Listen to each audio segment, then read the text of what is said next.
Subscribe now and press the bell icon. Never miss an update. तीसरा chapter धातु और अधातु, ठीक है। इसमें आज हम लोग पढ़ेंगे कुछ प्रमुख धातुओं का अध्ययन। क्या पढ़ेंगे? कुछ प्रमुख धातुओं का अध्ययन। टॉपिक है कुछ प्रमुख धातुओं का अध्ययन। अब देखिए, इसमें से सबसे पहला धातु जो हम लोग पढ़ेंगे वो पढ़ेंगे सोडियम के बारे में। किसके बारे में? सोडियम के बारे में, ठीक है। पहला जो है धातु, वो धातु क्या हो जाएगा? सोडियम। क्या हो जाएगा? सोडियम। अब देखिए, सोडियम का संकेत मालूम है। सोडियम का संकेत Na होगा और परमाणु संख्या 11 होगा, द्रव्यमान संख्या 23 होगा, ठीक है। तो सोडियम के बारे में इसका जो संकेत है क्या हो जाएगा? Na, परमाणु संख्या 11 और द्रव्यमान संख्या इसका 23 हो जाएगा, ठीक है। तो प्रमुख धातुओं के अध्ययन में सबसे पहला धातु हम लोग सोडियम पढ़ेंगे। सोडियम का संकेत Na, परमाणु संख्या 11 और द्रव्यमान संख्या क्या है? 23 है। अब देखिए, सोडियम धातु जो है वो सोडियम क्लोराइड NaCl के जलीय विलयन का वैद्युत अपघटन करके प्राप्त होता है। वैद्युत अपघटन में क्या होता है ये पहले से बताया हुआ। वैद्युत अपघटन में क्या होगा? कैथोड पर सोडियम धातु प्राप्त होगा और एनोड पर क्लोरीन गैस पर प्राप्त होगा, ठीक है। अब देखिए, सोडियम क्लोराइड का जो जलीय विलयन रहेगा, सोडियम धातु कैसे प्राप्त करेंगे? सोडियम क्लोराइड के जलीय विलयन को वैद्युत अपघटन अगर करवाते हैं तो क्या मिलेगा? सोडियम धातु कैथोड पर और क्लोरीन गैस एनोड पर। लेकिन ये जो सोडियम क्लोराइड से सोडियम धातु प्राप्त करना है, ठीक है, इसमें डायरेक्ट सोडियम क्लोराइड के जलीय विलयन का वैद्युत अपघटन नहीं करवा सकते, ठीक है। उसका कारण क्या है कि सोडियम क्लोराइड का जो द्रवणांक होता है वो बहुत ज़्यादा होता है। क्या होता है? ज़्यादा होता है, 800 डिग्री सेल्सियस के आसपास। तो उसके द्रवणांक को कम करने के लिए पहले उसमें कैल्शियम क्लोराइड का मिश्रण डाला जाता है, कैल्शियम क्लोराइड का मिश्रण, और फिर कैल्शियम क्लोराइड और सोडियम क्लोराइड का द्रवीय विलयन दोनों का जो मिश्रण हुआ उसका विद्युत अपघटन करवाएंगे। तो उसका विद्युत अपघटन करवाने से ये क्या नाम था इसका?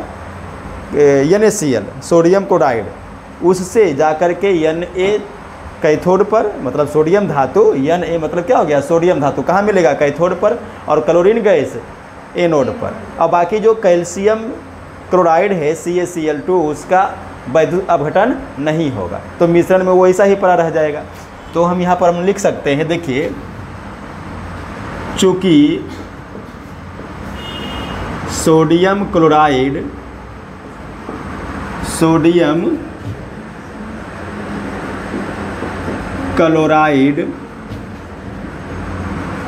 का द्रव्यनांक अत्यधिक होता है, इसलिए सोडियम क्लोराइड यानी NaCl के द्रवीय या जलीय, इसको लिख सकते हैं, ठीक है। द्रवीय यानी कि जलीय विलयन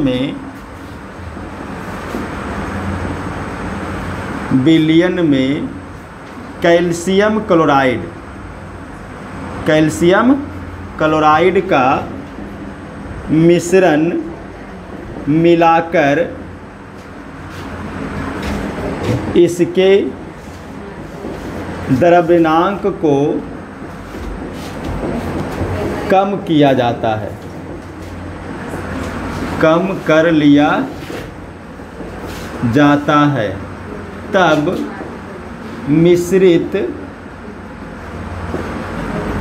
द्रवित विलयन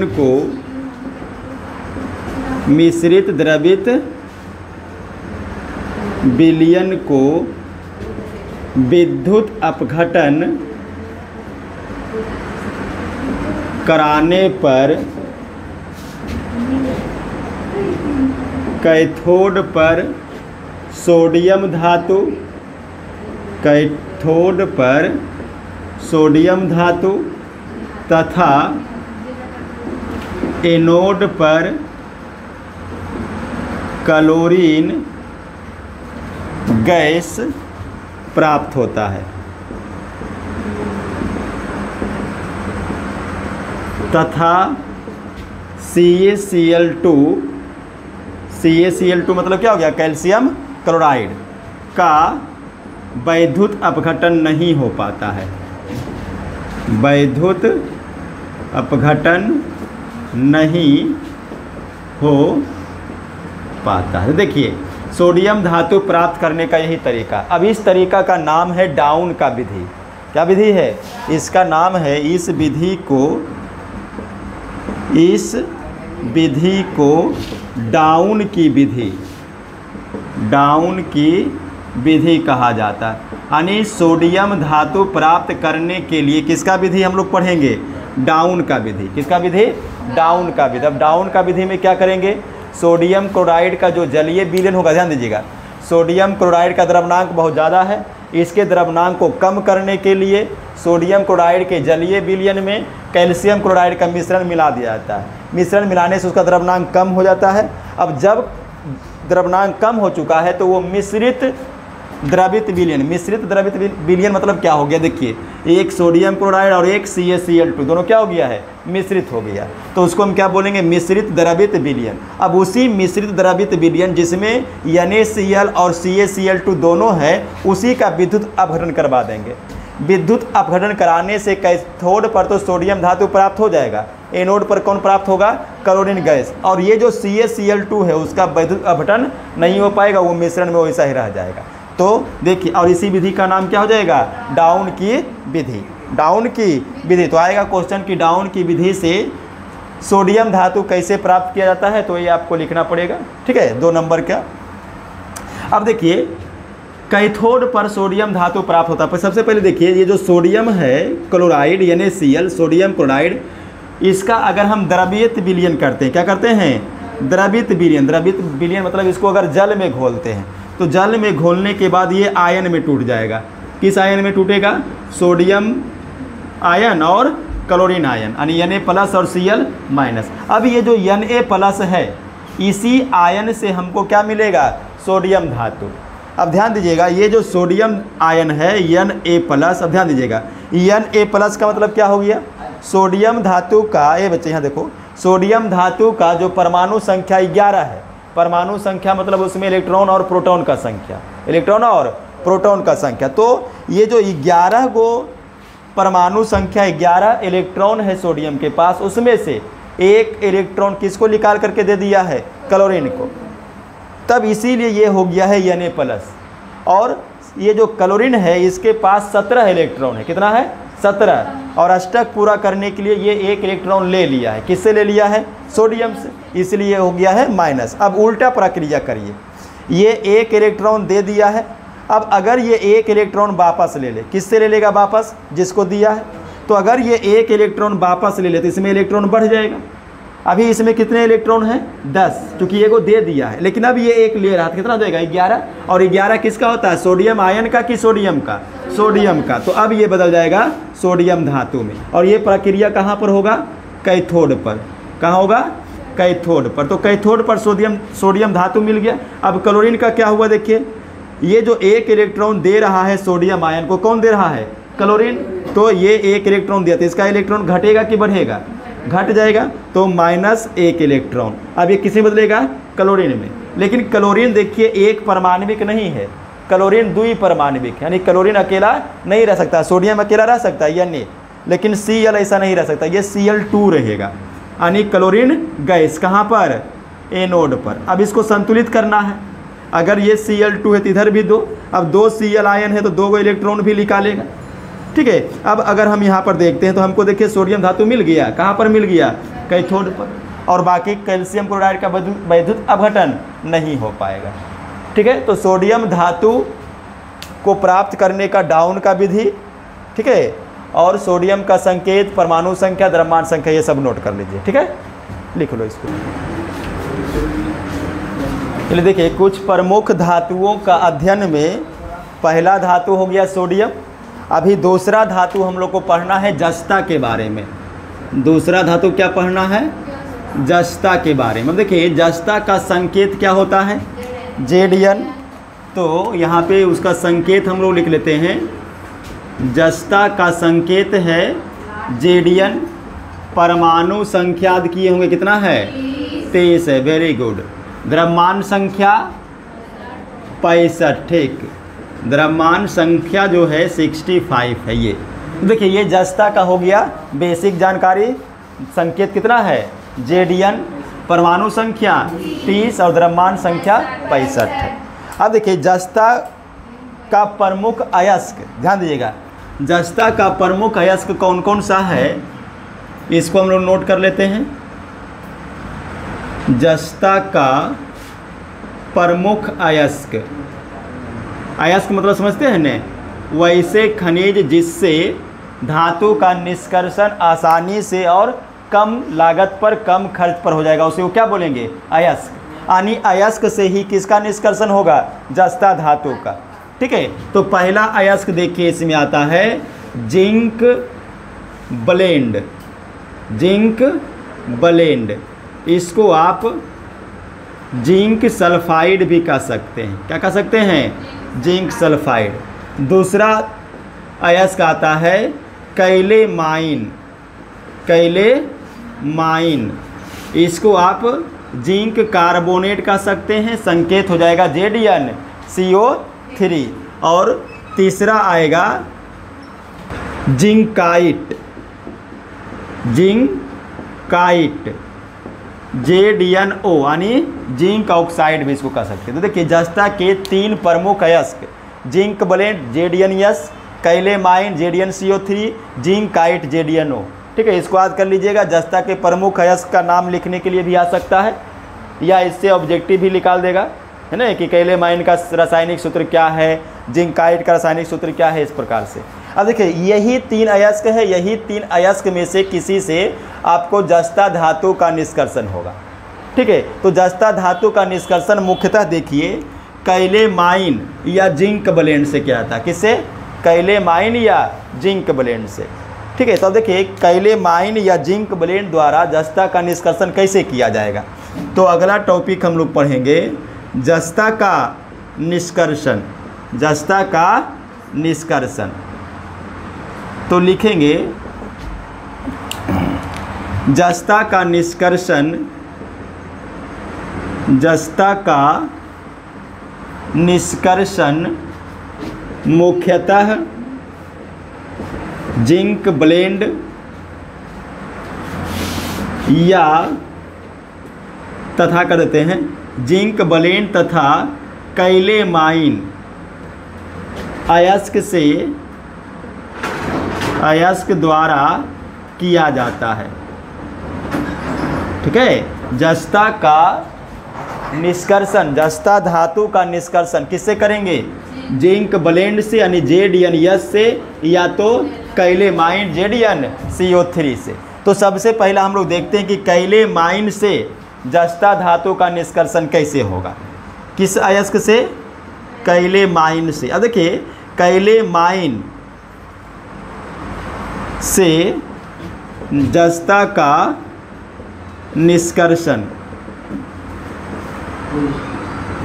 ध्यान दीजिएगा यहाँ पे, कैलेमाइन से जस्ता का निष्कर्षण। देखिए कैलेमाइन क्या है?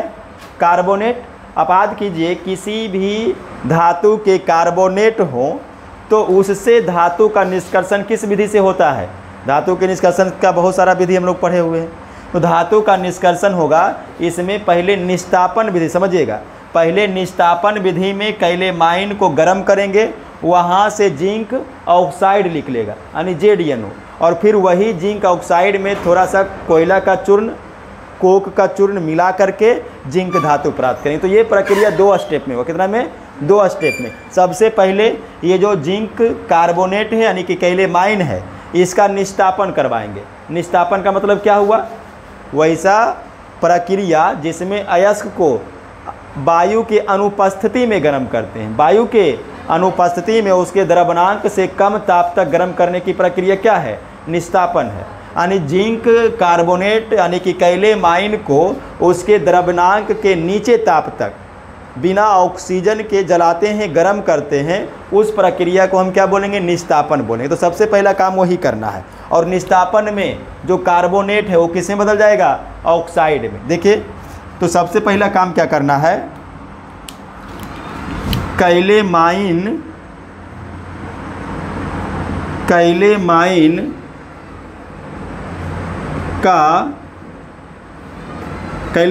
को निस्तापित करके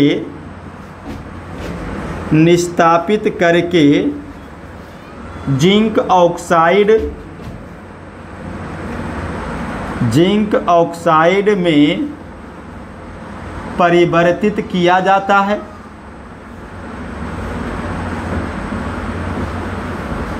ठीक है, ध्यान दीजिएगा। कैलेमाइन को निस्तापित करके जिंक ऑक्साइड में परिवर्तित किया जाता है। निस्तापित का मतलब ये समझा दिए आप लोग को। जो कैलेमाइन है ZnCO3, इसको गर्म करना है, लेकिन गर्म करना है कहाँ तक? इसके द्रव्यनांक के नीचे ताप तक और बिना ऑक्सीजन के, मतलब बिना वायु के अनुपस्थिति में। अब अगर ऐसा करेंगे, देखिए ये ZnO यानी जिंक ऑक्साइड और प्लस CO2 में बदल जाएगा, यानी कि कार्बन डाइऑक्साइड गैस। अब ये वाला जो ZnO आ गया है, दूसरा स्टेप इसका देखिए। अभी तक तो जिंक धातु प्राप्त नहीं हुआ है ना, हम लोग को जिंक धातु निकालना, जस्ता निकालना है। तो ये जो ZnO आ गया है, अब इसी को कोयला के चूर्ण के साथ मिला करके फिर से गर्म करेंगे, है ना। यानी कि अब ZnO यानी जिंक ऑक्साइड को कोयले चूर्ण के साथ, किसके चूर्ण के साथ? कोयले चूर्ण के साथ गर्म करने पर क्या मिलेगा? Zn धातु यानी कि जिंक धातु प्राप्त होता है। जिंक धातु प्राप्त होता है। अब इसका समीकरण अगर देखिएगा तो ZnO हो गया, किसके साथ गर्म करना है? कोयले के चूर्ण। कोयला का चूर्ण क्या होता है? कार्बन का अपर रूप होता है, कार्बन का अपर रूप। तो हम इसको C से लिखेंगे कार्बन को। और अगर ये रिएक्शन करेगा तब क्या करेगा? देखिए, जिंक धातु अलग हो जाएगा और CO यानी कार्बन मोनोऑक्साइड गैस बाहर निकल जाएगा। तो यही देखिए हमको जिंक धातु प्राप्त हो गया।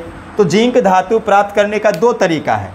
पहला तरीका क्या है? कैलेमाइन से, और दूसरा तरीका होगा जिंक ब्लेंड से। तो एक तो हो गया, देखिए यहाँ लिखा हुआ ना, जस्ता का निष्कर्षण किससे करेंगे? जिंक ब्लेंड से और कैलेमाइन से। कैलेमाइन से भी जस्ता का निष्कर्षण दो तरीके से दो स्टेप में करेंगे। दो तरीका नहीं, दो स्टेप। पहला स्टेप में क्या है? कैलेमाइन को निस्तापित कीजिए। निस्तापित करिए मतलब उसको वायु के अनुपस्थिति में गर्म कीजिए।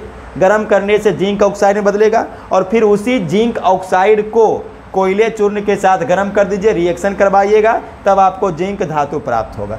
ठीक है, इसको नोट करिए। उसके बाद दूसरा निष्कर्षण हम लोग देखेंगे जिंक ब्लेंड से कैसे होगा। दूसरा देखिए, जिंक ब्लेंड से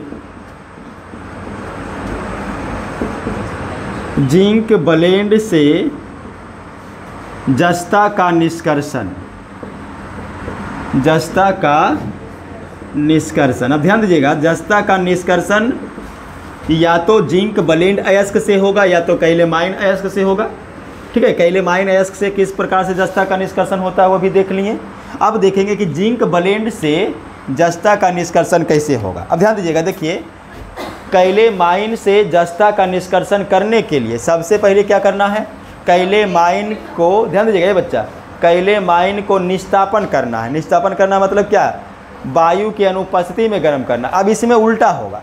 उल्टा प्रक्रिया क्या होगा कि जिंक ब्लेंड को उच्च ताप तक वायु के उपस्थिति में गर्म करेंगे। वायु के उपस्थिति में गर्म करना मतलब क्या? जारण का प्रक्रिया। किसका प्रक्रिया? जारण का। तो ये जो सांद्रित जिंक ब्लेंड है, सांद्रित जिंक ब्लेंड यानी ZnS, जिंक ब्लेंड का संकेत क्या है? ZnS। इसके अयस्क को वायु के उपस्थिति में उच्च ताप तक उच्च ताप तक गर्म